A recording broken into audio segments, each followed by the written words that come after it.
सामान्य लोकांच्या विरोधातलं सरकार, शेतकऱ्याचा आवाज या सरकारच्या कानावर पडत नाही, सामान्य लोकांचा आवाज या सरकारच्या कानावर पडत नाही, युवांचा नाही, महिला सुरक्षेचा प्रश्न या राज्यामध्ये जो वाढत चाललेला आहे त्याकडे लक्ष दिलं जात नाही।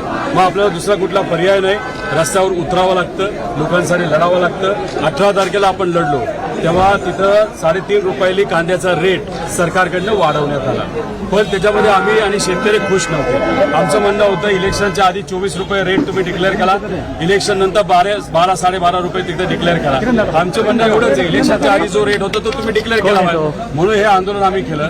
आमच्या 6,000 शेतकऱ्यांना, ठीक आहे 6,000 इथं आले असते तर 6,000 शेतकऱ्यांना येऊन दिलं नाही आणि आम्हाला तुम्ही ताब्यात घेतलं। कुठेतरी या शेतकऱ्यांच्या मोर्चाला घाबरून आपण जे आंदोलन महाविकास आघाडीचे सर्व नेते आणि शेतकऱ्यांनी मिळून केलं, शेतकऱ्यांच्या मुलांनी मजुरांनी सुद्धा केलं, याला कुठेतरी घाबरून मुख्यमंत्री, प्रधानमंत्री आणि कृषी मंत्री उद्या दिल्लीला जाणार आहेत आणि हे सगळे विषय त्या ठिकाणी मांडणार आहेत। त्यामुळे उद्या दिल्लीमध्ये काय चर्चा होते आपल्याला बघावं लागेल। तरी सुद्धा जसं आमच्या नेत्यांनी सांगितलं, महाविकास आघाडीचे उद्या काँग्रेस भवन मुंबईला मीटिंग तिथं होणार आहे। त्या मीटिंगमध्ये पुढे जाऊन मुंबईवर आंदोलन आपण कसं करायचं या महागाईबद्दल सुद्धा आणि शेतकऱ्यांबद्दल सुद्धा तिथं निर्णय घेतला जाईल। त्यामुळे बघूया, पण शेवटी हा बघा, शेवटी सत्तेतले लोक आहेत, लोकांनी त्यांना निवडून दिलेले आहे, पण लोकांना हे वाटलं नव्हतं की सत्तेत गेल्यानंतर एवढे माजतील, ते माजलेले लोक आहेत। सत्ता आणि पॉवर आणि पैसा असल्यामुळे त्यांना कुठेही सामान्य लोकांचं पडलेलं नाही, तो माज उतरावा लागतो, रस्त्यावर उतरावं लागतं। रस्त्यावर जर आपण उतरलं नाही तर कोणच आपलं ऐकणार नाही।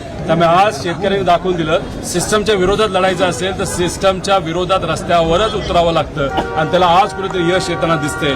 उद्या पण कुठल्याही व्यक्तीवर, सामान्य लोकांवर कुठल्याही विषयासाठी अन्याय झाला तर आपल्यासमोर दुसरा कुठला पर्याय नाही, आपल्या रस्त्यावर उतरावंच लागेल। जे भाषण झाले त्यामध्ये हर्षवर्धन सपकाळ यांनी मोदींबाबतची टीका टिप्पणी केली, त्याविषयी आपलं काय मत आहे? त्या मेलडीबद्दल बोलले, काही ते चॉकलेटबद्दल, आणि कुठेतरी लोकांकडे तुम्ही दुर्लक्ष करत आहात, हे कुठल्याही नेत्याला शोभत नाही, असं वेगळ्या शैलीमध्ये त्या ठिकाणी बोललं। आता लोकांचं हेच मत झालेलं आहे। आज लोकांना पेट्रोल आणि डिझेल इतकं महाग घ्यावं लागते, लाईनीत उभं राहावं लागते, त्याच्यात महागाई मोठ्या प्रमाणात वाढली, शेतकऱ्यांचं तुम्ही ऐकत नाही, बेरोजगारी मोठ्या प्रमाणात वाढली। मग सामान्य लोक एवढ्या अडचणीत असल्यानंतर नेता हा चिडतो, चिडल्यानंतर काही प्रमाणात व्यक्त होतो, व्यक्त झाल्यानंतर पुढच्याने नाराजगी व्यक्त करण्यापेक्षा प्रॉब्लेम सॉल्व्ह केला, अडचण सोडवली, तर हे जास्त महत्वाचं आहे। आता मी लोकांना